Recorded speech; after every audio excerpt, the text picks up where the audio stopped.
when a storm comes in and you're not thinking the first thing, oh, is the power going to go out? You know, the last couple storms we had were pretty large, and I didn't lose power.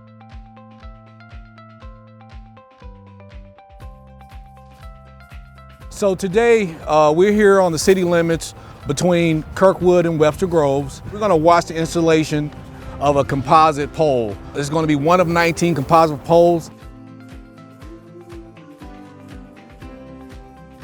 We have 6 miles of lines that we're installing.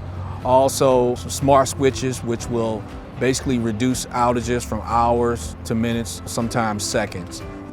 We invested $9 million in this community to support the reliability of power that we are providing this community.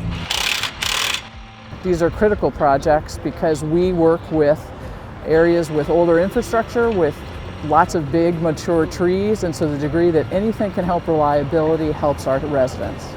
The importance of reliability is something that we all appreciate, whether it is for important life-saving issues or whether it's just for the day-to-day world.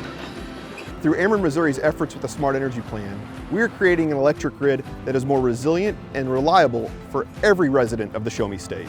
We have a lot of people in my district that would depend on electricity, not only for daily things, but sometimes for life-giving things. So I'm grateful that I see these things happening across the district.